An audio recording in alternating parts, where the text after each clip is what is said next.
우리가 주님을 믿는 것이 아는 것과 행하는 것으로 이루어져 있다 말씀드렸습니다.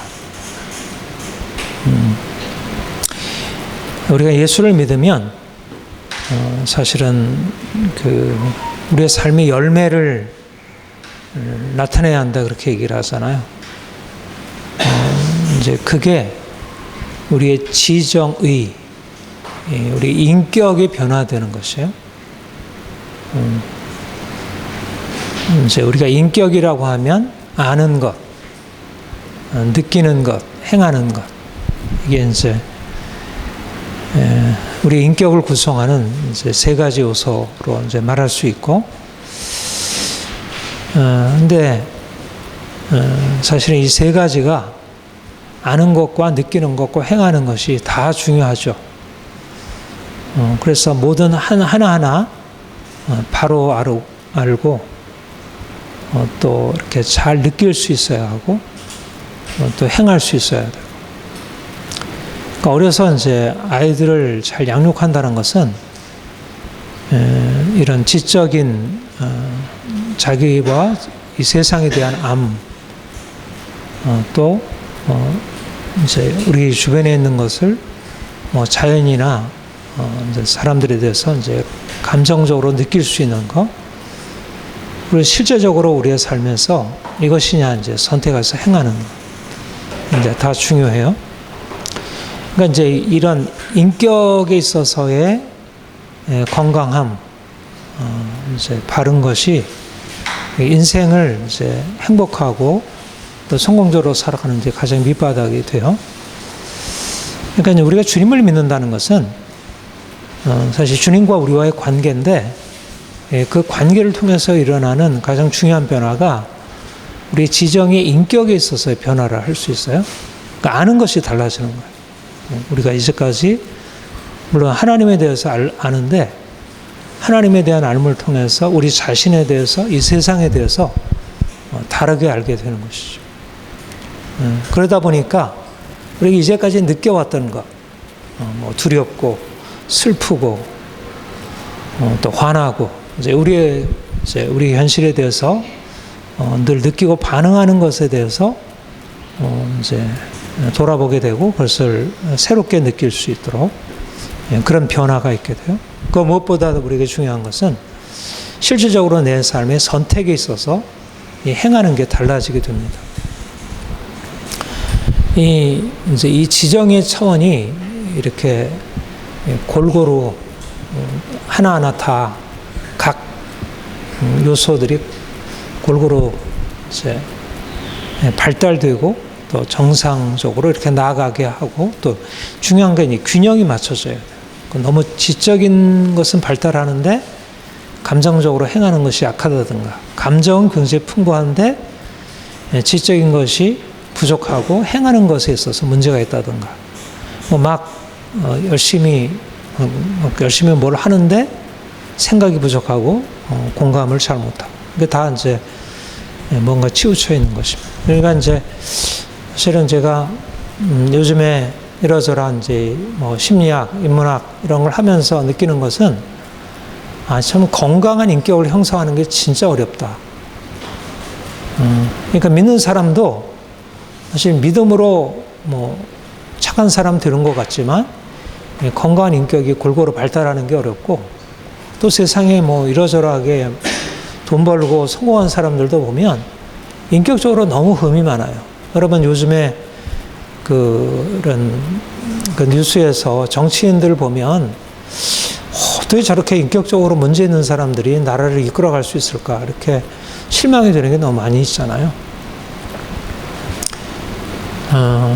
이게 이제 인간이 그만큼 굉장히 여러 가지 요소를 다 요구를 하는데 이거를 골고루 다 채워가기가 어렵습니다. 근데 이제 하나님은 우리를 지으신 분이잖아요. 그러니까 우리가 이제 하나님을 믿는다는 것은 그분이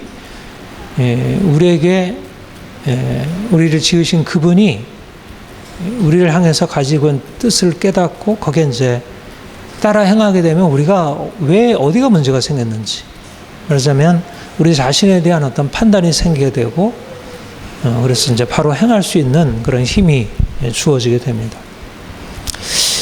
무엇보다도 우리 삶에 있어서의 변화가 중요해요. 여러분들 이제 지난주에 아구스티누스의 이제 알기 위해서 믿는다 얘기를 했고, 특별히 우리의 삶에 있어서 중요한 거는 우리 자신이 이 세상 사람들과 얼마나 다른지를 아는 것이. You are special. 너는 다르다. 너는 특별하단다.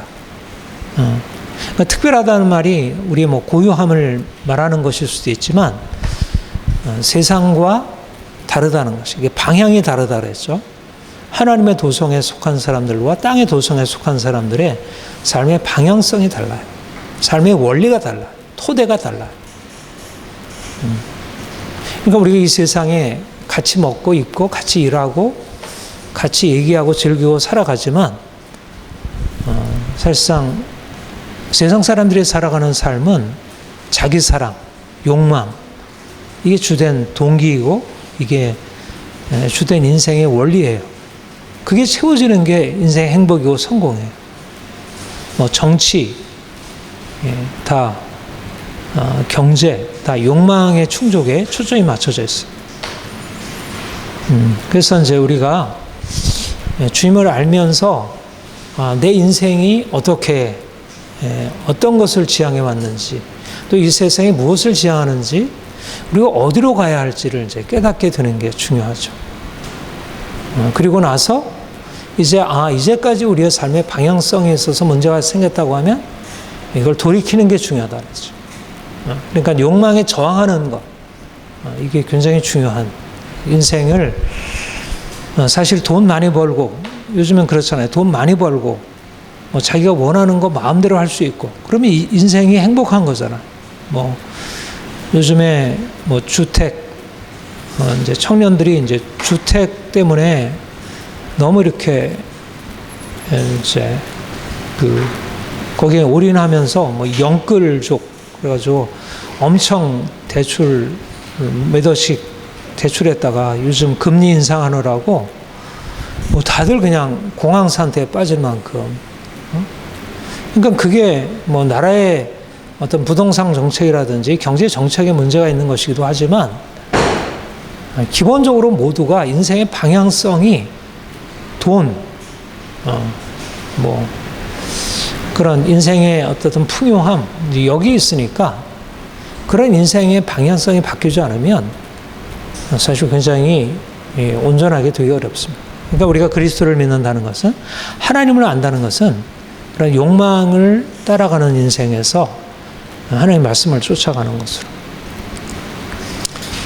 그리고 말씀을 쫓아간다는 건 뭐예요? 성경이 얘기하는 것은 옳고 그름을 이렇게 명확하게 갈라주는 거예요. 근데 이 시대는 선과 악의 차이가 없어져 버렸어. 이 사람이 선이라고 하면 이쪽에서는 그걸 악이라고 해요. 요즘은 진보 보수가 이렇게 나눠져가지고 이쪽에서 선이라고 해서 만들어 놓으면 이쪽에서 악이라고 해 폐기해요. 그리고 악하다고 해서 이제 대법원에서 판결을 받으면 또 이쪽에 와가지고 뒤집어가지고 그거는 선이라고 뒤집어놔요. 그러니까 선과 악이라는 게 이게 객관적으로 존재한다는 사실에 사라져버리고, 또 이게 철학이 그러다 보니까 모든 것은 다 상대적이고 자기가 선택하는 것에 달려있어. 그러니까 요즘 이제 청소년들, 청년들이 가지고 있는 생각은 내 삶에 대해서 간섭하지 말라. 내가 틀렸다는 것을 네가 어떻게 나한테 일방적으로 그렇게 말할 수 있느냐. 이렇게 되니까 사실 삶을 보다 바르게 살아간다는 것 자체가 오히려 폭력이 되는 세상이 되었어. 그러니까 말하자면 진리라고 하는 것이 폭력이라고 이렇게 일컬어지는 세상이에요. 그러니까 진리를 추구해야 되는데, 진리를 따라가야 되는데, 진리를 따라가면 오히려 이상하게 되고 오히려 그것은 지나치다 여겨지고. 근데 우리가 주님의 말씀을 듣고 진리를 순종하는, 이제껏의 악이라고 하는 것을 버리고 정직하고 깨끗하고 순결하고 사랑하고 이런 삶으로 바뀌어지는 거, 그러니까 실제적으로 우리의 행위가 바뀌어지는 것입니다. 우리의 생각이 바뀌어지고 우리의 실제적인 삶의 결단이 바뀌어지는 우리가 이제 신앙의 삶에 대해서 성경이 뭐 여러 가지 얘기를 많이 하죠. 그런데 이제 우리 그리스도인들은 이제 구약과 좀 다르잖아요.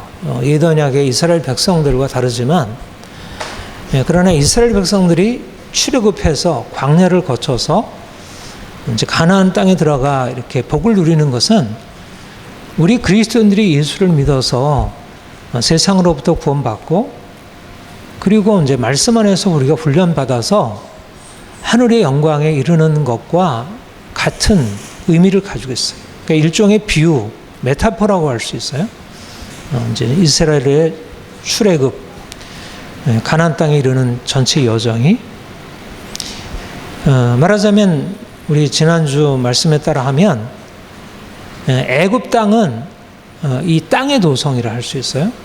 그 다음에 가나안 땅은 하나님의 도성이라 할 수 있고, 하늘의 도성이라 할 수 있고. 그러니까 우리는 여전히 땅에 살고 있지만, 이스라엘 백성들이 애굽에서 나와서 이제 가나안 땅을 향해 목적으로 향해서 나가듯이, 우리 그리스도인들도 이 땅에 살지만 이 땅에 속한 자가 아니라 땅에서 부름받아 이제는 하늘을 향해서 나아가는 사람들. 우리가 존 버년의 그 철로 역정을 보면 그가 속해 있었던 멸망의 도시에서 나와서 이제 그 하늘의 도성으로 나아가는 그 과정을 그리잖아요. 그게 바로 출애굽 과정이고, 그게 이제 순례 여정이에요. 그러니까 우리는 순례자다 그렇게 말하죠. 그러니까 말하자면, 그런데 이제 중요한 게 뭐냐면 이 광야의 생활이에요. 광야. 그러니까 이스라엘 백성들이 애굽이 어떠하냐, 애굽에서 우리가 어떻게 나왔냐도 중요하고, 또 가나안 땅에 들어가는 것도 중요하지만, 사실 이스라엘 백성들의 그 정체성의 핵심을 이루는 게 이 광야 생활이라 할 수 있어요. 그러니까 광야라고 하는 거는 애굽도 아니고 가나안도 아니에요. 그래도 애굽은 애굽대로의 그 모단 그 어떤 도시라고 하는 게 있잖아요. 그리고 가나안은 가나안 땅으로의 도시가 있고, 근데 광야는 그런 도성이 아니고 그야말로 길이고, 그것도 뭐 정상적으로 이루어진 길이 아니고 뜨거운 햇볕에 식물들은 자라지 않고 물도 없고 음식도 없는 그런 거친 길이에요. 근데 이스라엘 백성들의 정체성이 세워지고, 그들이 사실 그 애굽의 삶에서 나와서 이제 가나안 땅에 들어갈 하나님의 백성이 되는 데서 핵심적인 것을 거기서 배우게 돼요. 그래서 이제 우리가 거듭거듭 이스라엘 백성들의 출애굽 과정을 우리가 잘 배워놓으면 그 안에서 우리가 어떻게 살아야 하는지를, 그리고 어떤 위험이 있고 또 우리에게 어떤 과제가 있는지를 이제 깨닫게 됩니다. 그래서 우리가 신명기 8장은 뭐 정말 굉장히 많이 설교를 했어요.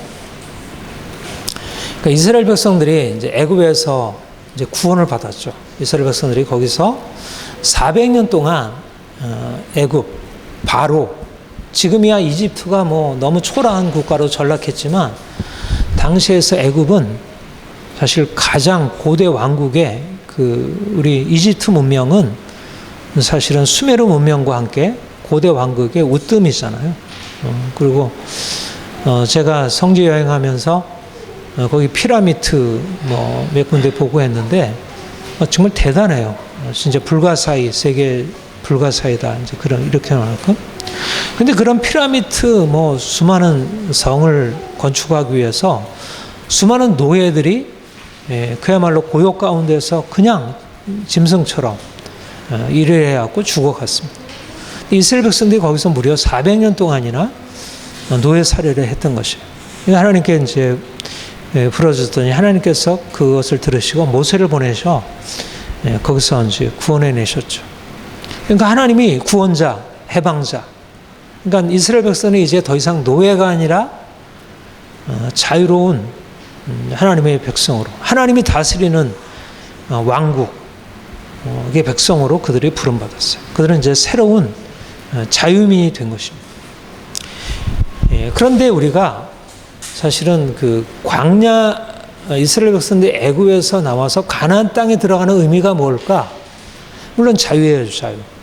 억압적인 종살이에서 벗어나서 그 고역에서 벗어나서 좀 내가 먹고 싶은 거 먹고 내가 적절하게 일을 하고 삶의 안식과 평안이 있고 행복이 있는 그런 삶이에요. 뭐 옛날이나 뭐 지금은 노예가 없지만 사실 옛날 노예는 여러분들 뭐 영화나 이런 드라마에 보면 뭐 얼마나 그 진짜 인간 이하잖아요. 인간 이하, 짐승, 뭐 기계, 뭐. 그런데 거기에서 벗어나는 게 너무나 중요하고 하나님이 사실 그들에게 그걸 주시기 위해서 이제 모세를 보내신 것은 맞아요.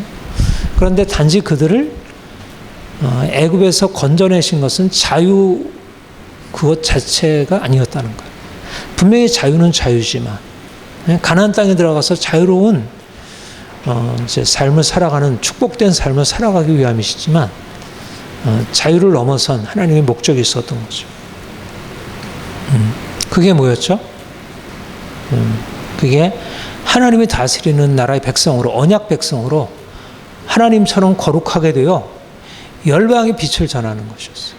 아브라함의 내가 열방의 복을 주리라. 그러니까 말하자면 이스라엘 백성들은 애굽의 고통에서 벗어나서 내가 좀 자유롭게 살리라. 그런 그들 자신을 위한 것을 위해서 부름받은 게 아니고 거기서 건진받은 게 아니고 그것을 넘어서서 그것이 전제가 되지만 하나님의 사명이 있었던 거예요.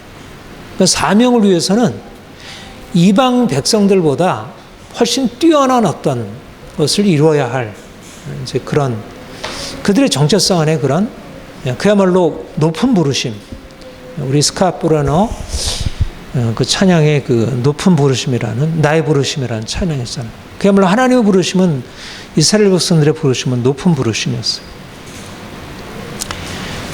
그래서 이제 하나님이 그들을 높은 부르심을 가지고 애굽에서 건져냈는데, 근데 가나안 땅으로 이제 들어가는 건데, 과연 애굽에서 나와서 가나안 땅에 들어가는 데 있어서 그들이 그 하나님의 높은 부르심에 합당한 자로서 바로 될 수 있을까?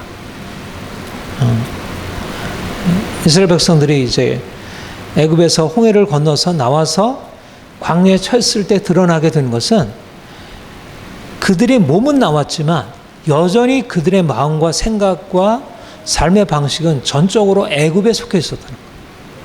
그러니까 그들이 애굽에서 나와서 이제 하나님의 백성으로 새로운 가치관, 새로운 인생에 대한 삶의 방식, 그야말로 문화가 달라져야 돼요.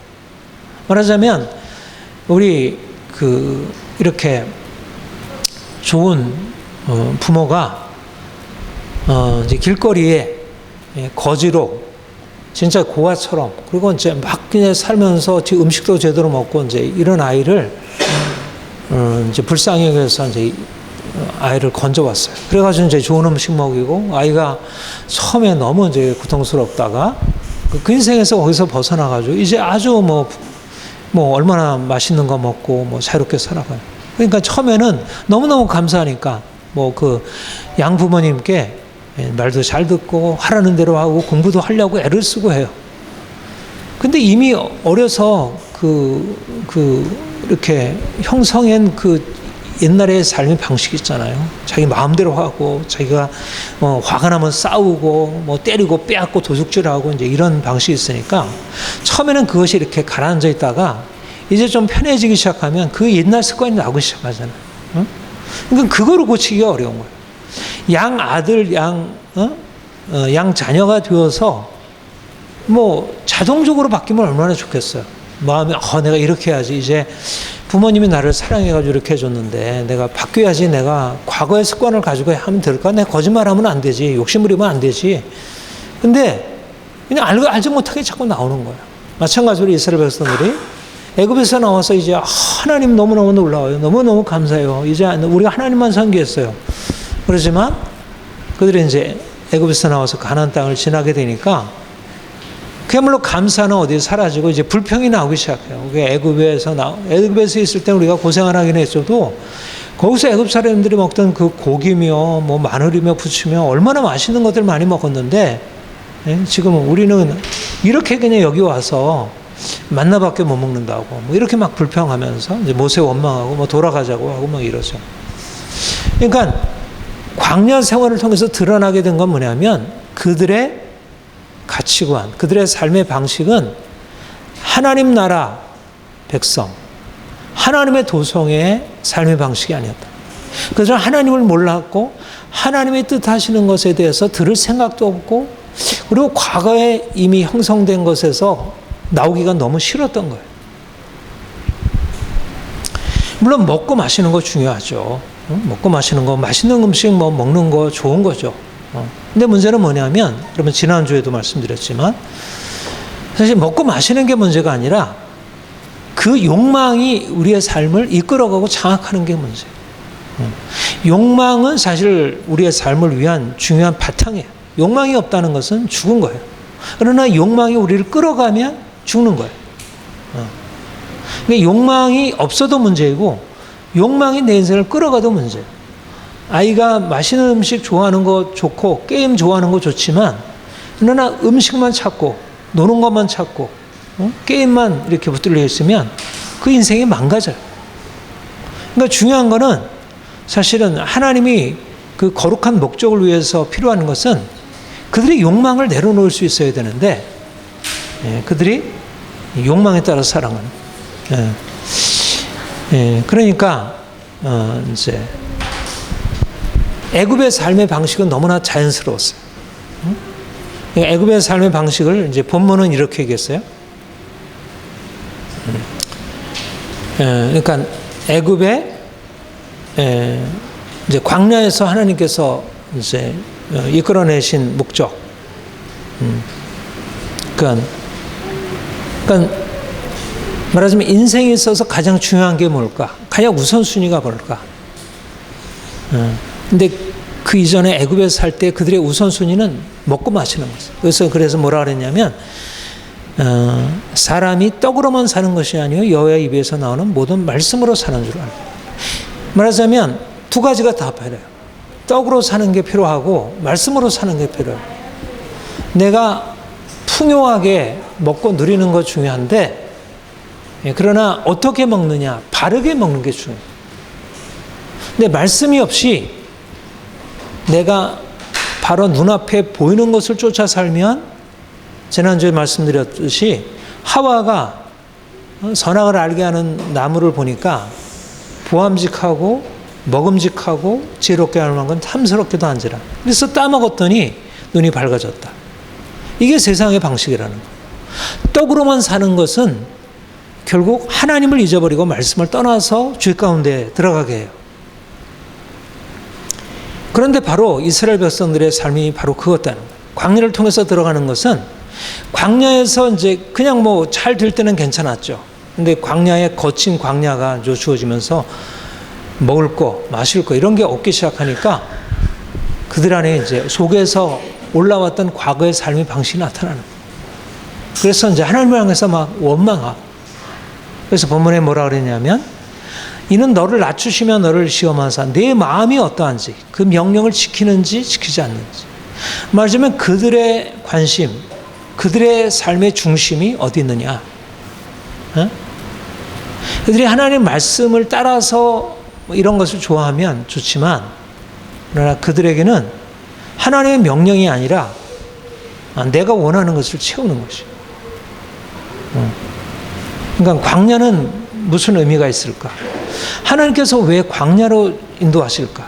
왜 하나님이 사랑하셔서 택하신 백성들에게 풍요하게 먹여주고 기도하면 다 응답해서 인생을 자유롭게 해주는 것이 좋을 텐데 왜 하나님은 그걸 안 주고 인생에 여러 가지 문제를 주시고 뭐 문제 기도해도 왜 하나님은 거기에 대해서 즉각적으로 다 응답도 잘 안 해주나? 가장 중요한 게 우리가 지향하는 이 땅의 도성의 삶의 방식, 자기 사랑, 욕망에 근거한 삶의 방식을 바꾸기 위하면 떡으로만 사는 삶의 방식에서 이제 하나님 말씀으로 사는 삶의 방식으로 바꾸는 것. 여러분 어때요? 여러분 이전에 어떻게 살았고 지금 어떻게 살고 있죠? 이전에 이 세상 사람들처럼 동일하게 떡으로만 사는 인생으로 산 것입니다. 욕망이 나를 이끌어가는 인생에 나를 너무 노출시켰어요. 그리고 지금도 세상 사람들이 계속 그렇게 하니까 거기서 나오기가 너무나 어려워요. 말하자면 돈이 중요하고 먹는 게 너무 중요하게 여겨지고 말씀에 따라 살아가는 것은 부차적으로 되고 있어요. 특별히 요즘 시대는 과거도 그렇고 지금도 그렇고 사실 욕망에서부터 나오는 건 너무너무 어려웠어요. 근데 오히려 가난할 때는, 오히려 정말 그 욕망이 필요한 때는 사람들이 오히려 욕망에 매이지 않을 수가 있었어요. 그때는 오히려. 그건 필요한 것을 구했어요. 근데 지금은 욕망이 넘쳐나잖아요. 우리가 지금 먹을 것 없어가지고 굶는 경우 있나요? 거의 없어요. 미국은 있다 그러더라고요. 미국은 오히려. 근데 우리나라는 거의 없어요. 지금은 자본주의 사회 속에서 그야말로 소비, 아무리 돈이 없어도 사실 나라에서 뭐 차상위 가정이라고 해가지고 복지 다 해주잖아요. 기본적인 먹고 살 것은 다 해주잖아요. 그리고 얼마나 복지 정책들이 많이 있어요. 그러니까 풍요를 누리게 되는 것이 많지.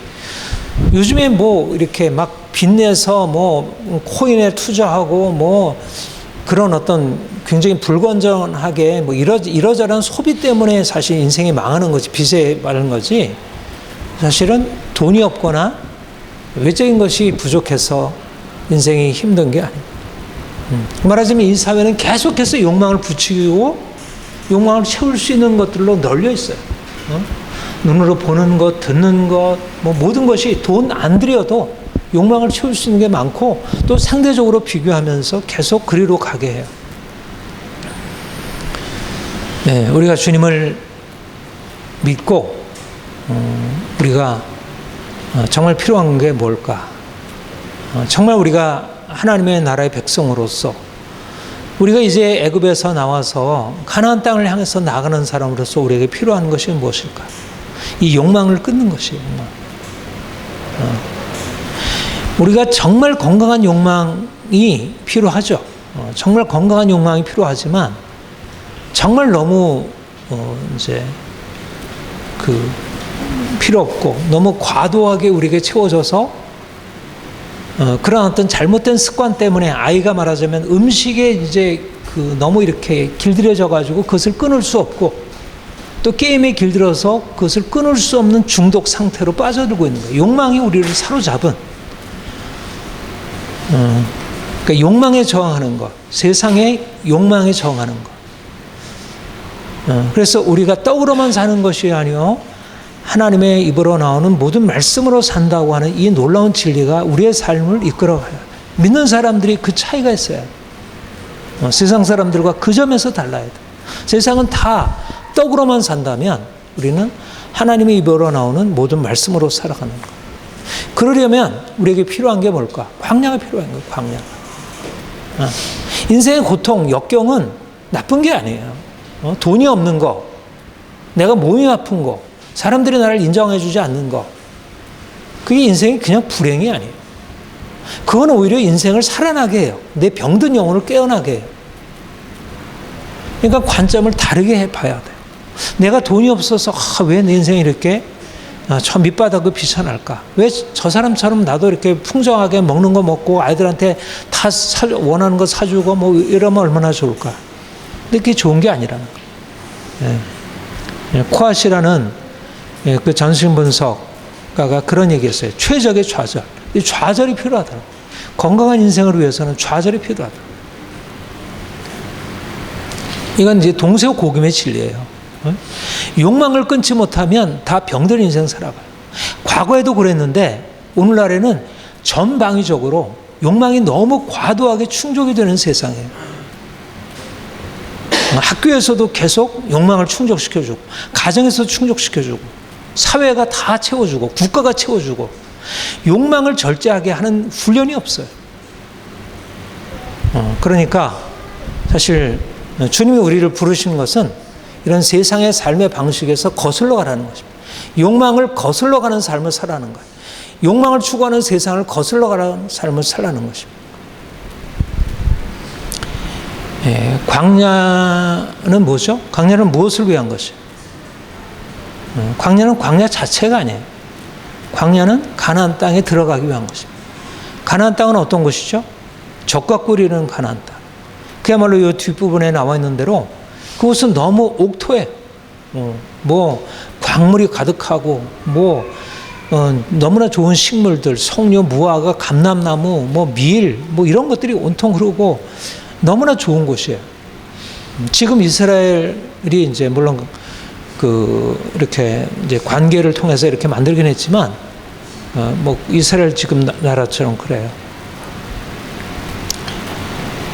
그러니까 하나님은 이스라엘 백성들을 진짜 젖과 꿀이는 풍요를 누리기 위해서 하나님 부르셨어요. 하나님은 인생을 가난하게 하고 병들게 하고 고통당하게 하는 것을 즐기는 분이 아니에요. 무슨 가학적인 분이 아니에요. 하나님은 인생을 물론 높이기를 원하시지만 그것의 궁극적인 모참은 영광이고 풍요예요. 그러니까 오늘날 세상에 말하는 부하게 되는 거, 높아지는 거, 인생을 행복하게 살아가는 거, 이건 하나님이 주시려고 하는 거예요. 하나님이 주시려고 하는 것과 인간이 누리려고 하는 것이 완전히 다른 게 아니에요. 문제는 그 길로 간 사람에게 하나님이 주시는 건데, 사람들이 그 길로 가지도 않고도 그냥 열매만 누리려고 하니까 문제인 것이지. 그래서 오늘 본문에 뭐라고 말씀하셔요? 내가 오늘 명하는 모든 명령을 너희는 지켜 행하라. 그리하면 너희가 살고 번성하고 여호와께서 너희 조상들에게 맹세하신 땅에 들어가 그것을 차지하리라. 이 조건이 있어요. 너희가 거기 가서 살고 번성하게 되고 그 땅을 차지해서 누리게 될 텐데 조건이 있다. 명령을 지켜 행하라는 것입니다. 그러니까 이스라엘 백성들이 이스라엘 백성으로서 하나님의 복을 누리는 사명의 백성이 되려면 그들이 하나님의 명령에 순종하는 백성이 됩니다. 이게 결정적인 조건이에요. 그러니까 지난주에도 그 진리에 대한 순종 얘기했지만 진리를 순종하는 삶이 없이는 하나님의 복은 없어요. 이게 성경의 명확한 원리예요. 세상 사람들도 양심으로 그걸 모르지 않아요. 역천자는 망하고 순천자는 흥한다. 옛날부터 경천애지, 경천애인 사상. 그러니까 옛날부터 도덕성으로 살아가는 것, 깨끗하게 양심적으로 살아가는 것이 궁극적으로 본인이 복을 받고 후손들에게도 복이 된다는 걸 모르지 않아요. 그런데 사람들은 이미 잘못된 욕망과 잘못된 세상 철학으로 인해서 진리를 순종하지 않고서 살아가면 오히려 인생이 복을 받는다. 그렇잖아요. 요즘에 부자가 된 사람들이 진리를 따라 살아서 부자가 됐나요? 권력의 정점에 이르는 사람들이 그들이 진리를 따라서 산 게 아니잖아요. 그들은 온갖 권모술수에다가 온갖 부정한 방법을 다 동원해서 삼성, 현대, 여당, 야당 다 그렇잖아요. 그들이 정말 진리를 따라 순종하는 삶이 그렇게 정치적으로 성공하고 경제적으로 부욕해 된 예가 거의 없어요. 그러니까 세상의 논리를 보면 인생이 부유하고 성공적으로 살기 위해서 하나님의 명령에 순종해야 한다. 이거는 너무 추상적인 얘기고 너무 관념적인 얘기고 현실에 맞지 않는 얘기예요. 그러니까 오늘 하나님이 없다고 하는 세상 속에서 옛날에는 그래도 하나님이라는 분이 이 세상을 다스리고 우리의 삶을 죽어서라도 심판한다는 생각이 있으니까 함부로 잘 못했어요. 함부로. 옛날 제가 일리아스 오디사이 그런 데 봐도 지옥의 심판에 대한 얘기들이 거기서 나오고 소크라테스도 그렇게 얘기를 했고, 그리고 불교, 유교 다 사실은 인간이 행한 대로 악한 일을 행하면 반드시 심판받고 선한 일을 행하면 복을 받는다는 게 있었어요. 근데 이제 오늘날 이게 이제 흐려지는 거죠. 근데 이스라엘 백성들이 애굽에서 나와서 아까 말씀드린 대로 그들이 몸은 나왔지만 그들의 마음, 생각, 그들의 가치관, 그런 것은 전혀 애국과 다른 것이 없었습니다. 그들은 욕망을 따르는 삶이었고, 그들의 삶에 욕망을 따르게 되면 어떻게 되죠? 반드시 불순종의 삶이에요. 욕심이 잉태한 자 죄를 낳고 죄가 장사한 자 사망을 낳는 거예요. 불순종의 삶. 그러니까 하나님은 순종해야 복을 주셔야 되는데 그들 안에는 욕망으로 가득 차 있고, 그래서 하나님이 뭔가 말씀하면 그 순종하는 것보다 불순종을 택하게 돼요.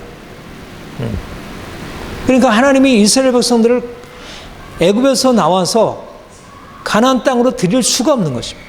왜냐하면 그들은 가나안 땅에 들어가 봐야 그들이 불순종으로 해서 그 땅 백성들과 동일하게 멸망할 테니까. 또 실질적으로 그랬잖아요. 그렇게 광야를 훈련받고 그 훈련받은 백성들의 후손들이 그곳에 들어갔지만 그들은 계속해서 하나님 말씀에 불순종해서 하나님의 심판을 받았어요. 그것을 성경에서 뭐라 하면 징계라 얘기를 해요. 그러니까 광야에서도 그들은 끊임없이 징계를 받았고 또 가나안 땅에서 들어가서 끊임없이 징계를 받았어요. 여러분 뭐 거듭 얘기하지만 요즘 징계 있나요? 사라진 것입니다. 법적으로 막 사람들을 심판하는 건 있지만 가정에서 징계가 없고 학교에서 징계 없어요. 맞아요. 왜 징계가 없나요? 올바른 것에 대한 표준이 없고 올바른 것을 버려야 한다는 생각에 대해서 오히려 굉장한 저항을 가지고 있기 때문에 사람의 욕망대로 충족을 해주는 게 좋은 것이지 욕망을 거슬러 가는 것은 오히려 억압이라는 생각이 강해가지고 징계를 하는 것을 오히려 폭력이라고 해요. 니체, 뭐 프로이트, 정신분석 다 사실 그쪽의 오리엔테이션이 강해. 그러니까 징계라는 말을 쓰면 안 돼. 요즘은. 근데 이제 이 본문에서 뭐라고 말씀해? 너는 사람이 그 아들을 징계한 같이 네 하나님 여호와가 너를 징계하는 줄을 마음에 생각하고 이렇게 말씀하셨어요. 그래서 하나님을 경외하고 하나님 명령을 지켜 그 길을 따라가며 그를 경외할지. 하나님이 이스라엘 백성들을 애굽에서 건져내어서 애굽 사람들과 다르게 또 가나안 사람들과 다르게 하려고 하는 것의 가장 핵심은 그들이 하나님의 말씀을 배우고 그 말씀에 따라 살고 왜냐하면 말씀에 따라 살지 않으면 징계를 받아서 내가 잘못하구나 돌이키고 이게 이스라엘 백성들이 애굽 사람, 가나안 사람과 다른 것입니다. 그거를 배워야 돼. 그거를. 그래야지 하나님의 백성으로서 하나님이 주시는 축복을 누릴 수가 있어요. 그게 없으면 그들은 곧 하나님이 주신 축복을 다 잃어버릴 수밖에 없는 것입니다. 지금도 그 하나님의 뜻이 그렇게 이루어지고 있어요. 지금은 이 원리가 사라져버렸을까? 사람들은 이 원리를 인정하지 않죠. 가정에서 안 가르치고 학교에서 안 가르치고 이 사회에서 그걸 안 가르쳐요. 오히려 그것을 뒤집는 가르침들이 너무 많아졌어요. 근데 이게 과연 안 이루어질까? 이루어지고 있어요. 네. 자세히 잘 들여다보면 이 말씀이 그대로 이루어지고 있는 것입니다. 그러니까 우리 그리스도인들은 그런 면에서 지혜를 갖는 것이에요. 하나님을 두려워하는 것. 내가 잘못하면 반드시 내가 겉으로는 당장에는 안 일어나도 거짓말하는 사람은 어떻게 되죠? 나중에 들통나잖아요. 다른 사람의 거 뇌물 구하고 이런 사람들 어떻게 나중에 다 발각되잖아요. 이 사회에서도 다 완벽하지는 않지만 그게 돼요. 이 사회에서 그렇지 않아도 나중에 하나님께서 그렇게 반드시 벌하게 될 것입니다. 그러니까 우리 그리스도인들은 결국 하나님이 애굽에서 나와서 애굽의 삶의 방식을 버리고 이제 가나안 땅에 들어가서 하나님의 백성의 삶의 방식으로 바뀌어지는 것인데 그것은 불순종의 삶을 버리고 순종의 삶으로 바뀌는 것입니다. 여러분들은 어떤가요? 하나님이 우리를 부르신 것은 우리의 삶을 축복하시기 위함입니다. 우리는 축복의 비전이 필요해요. 하나님이 우리를 반드시 축복하시리라. 나를 축복하시고 우리 자녀들을 축복하시고 우리 가정을 축복하시고 또 우리를 통해서 이 사회도 축복하시리라. 우리 국가도 축복하실 거다. 축복의 비전이 있어요. 우리는 결코 이렇게 소극적으로 인생 뭐 대충 살면 돼. 뭐 인생 그렇게 소박하게 살아야 돼. 그렇게 너무 욕심부리면 안 돼. 단지 그런 차원이 아니에요. 우리는 정말 하나님이 주실 축복을 기대하고 자녀들이 하나님의 축복을 받아서 이 세상에서 성공적으로 행복하게 살아가는 것을 우리 기대할 수 있어요. 기대해야 돼요. 그런데 필요한 게 뭐냐면 먼저 광야의 시간, 너를 낮추시며 너를 줄이게 하시며 너희가 징계를 받는 그게 필요하다. 복을 받으려면 반드시 고난을 받아야 된다. 훈련을 받아야 된다. 복을 받고자 하는데 고난 안 받고 징계 안 받고 훈련 안 받으면 반드시 망하게 된다는 거예요. 여러분 운동선수가 열심히 훈련 안 하는데 매일 술 먹고 매일 그냥 자기 멋대로 하는데 그 선수가 나중에 경기에 나가서 우승하고 성공하는 예가 있나요? 그런 예는 없어요. 악기 연습 제대로 안 하고 그냥 대충 하고 선생님 말해도 않은 그런 피아니스트, 바이올린 주자가 그 사람이 뭐 콩쿠르에 가지고 입상한 예가 있나요? 그런 예는 없어요. 아무리 천재로 뛰어난다 하더라도 그런 예는 없어요. 손흥민, 박지성, 뭐 김연아, 뭐 임윤찬 이런 사람들 다 수많은 연습 훈련을 통해서 그렇게 되었어요. 근데 이거는 뭐 그런 예술가나 운동 선수들만 그런가? 인생이 그런 거야, 인생이 훈련받지 않고 인생이 자기 욕망을 거슬러서 바르게 살지 않고서는 결코 성공할 수 없어요. 근데 그리스도인들이 세상 사람이야 그냥 어디로 가든 서울만 가면 되지, 이런 식으로 온갖 불법을 행하면서 자기 목적을 위해서 수단을 정당하고 살지만, 우리 하나님이 다 보시는데, 그런데 너무 이렇게 목표도 너무 낮고, 또 목표가 있어도 정말 바른 길을 따라서 행하기 위해서 자기를 훈련하지 않는 거예요. 우리 자녀들을 그렇게 하지 않는 거예요. 예. 그 주님이 우리에게 이제 정말 하나님이 주시는 축복원으로 우리를 이끌어 가시려고 하는데, 그렇게 위해서 행할 게 뭐냐? 불순종의 어둠이를 벗는 것입니다. 그리고 빛의 자녀로 살아가는 거예요. 실제적으로 삶에 있어서 우리의 삶에 그동안에 오래 익숙하게 있었던 것을 당연하게 받아들이지 않고 하나하나 검토해서 아닌 것은 버리는 거예요.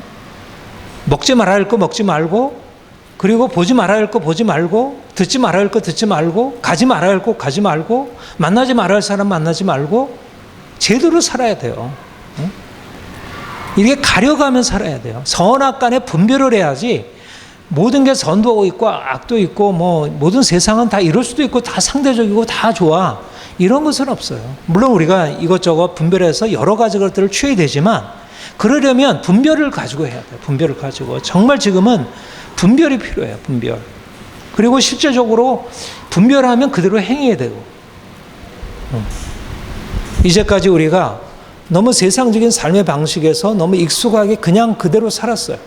그러니까 삶이 달라지지 않은 것이. You are special. 너는 다르다. 이게 없어요. 그리스도인이. 세상 사람과 다르다는 게 너무 당연한데, 다르다는 걸 이상하게 여기고 자꾸 같아지려고 해요. 튀어나오지 않으려고 해요. 오히려 튀어나오려고 해야 돼요. 일부러 내가 이상한 모습을 할 게 아니지만, 내가 주님이 말씀하시는 진리를 따라 순종함으로 우리가 세상 사람들과 다르다는 게 저쪽도 인정하고 나도 인정해요. 그래서 그 가시적인 공동체를 얘기해요. 여러분, 산후의 동네가 숨기지 않는다 그랬어요. 세상이 빛인데 어둠 가운데서 드러나지 않겠어요? 여러분들이 정직하게 행하는데 거짓말하는 친구들 가운데 드러나지 않겠어요? 내가 욕심 없이 행하는데 욕심으로 행하는 사람들에게 드러나지 않겠어요? 내가 이기적으로 행하는 세상 속에서 내가 이타적으로 행하는데 그게 드러나지 않겠어요? 다 드러나게 돼 있죠. 그러니까 우리는 뭔가 세상 사람과 다른 삶을 보여줘야 돼요. 그러려면 세상의 방식에 대해서 단호하게 끊어야 돼요. 계속해서 빛과 어둠을 가려내는 생활을 해야 돼요. 우리가 그동안 너무 세상을 이렇게 멀리하고 너무 이렇게 기독교의 그 울타리 안에 갇혀 있는 것에 대해서는 반성하고 세상으로 나가야 되지만, 우리는 다른 세계 속에 살도록 부름받은 자예요. 왕의 자녀들이에요. 왕 같은 지장이고, 우리는 세상의 방식을 떠나서 사는 삶이에요. 그러니까 오히려 자부심을 가지고 하나님이 나에게 주신 정체성에 내가 지금 합당하게 살고 있는가. 우리의 왕은 세상의 왕과 달라요. 우리의 왕은 하나님이셔요. 그분은 우리를 사랑하시고 우리를 저 높은 곳으로 이끄시려고 해요. 그분은 우리에게 정말 귀한 것, 그 보배를 우리에게 주시려고 해요. 그래서 날마다 하나님의 말씀을 듣고 말씀대로 온전히 순종하는 것, 결단하고 또 주변 사람들이 그것을 가르쳐줘야 돼요. 여러분, 얘야, 그렇게 살면 위험해. 지금 당장 괜찮고 다 사람들이 그렇게 사는 것 같아도 그건 안 좋은 거야. 빨리 돌이켜야 돼. 믿지 않는 사람에게는 하나님을 알지 못하니까 그렇게 하나님을 직접 얘기 못해도 이성적으로 합리적으로 그것을 설득할 필요가 있고, 또 믿는 사람에게는 자신의 정체성을 분명하게 자각하도록 가르쳐야 하고, 우리 자녀들에게는 특별히 말씀 안에서 그들이 하나님의 사람들로 어떻게 세워져야 할지 그들을 말씀으로 바로 가르치고 순종으로 살아갈 수 있도록 해야 할 것입니다. 하나님이 우리에게 주신 이 귀한 광야의 삶에서 하나님 우리에게 이루시려고 하는 것들이 늘 이루어지길 원합니다. 기도하겠습니다. 하나님 아버지,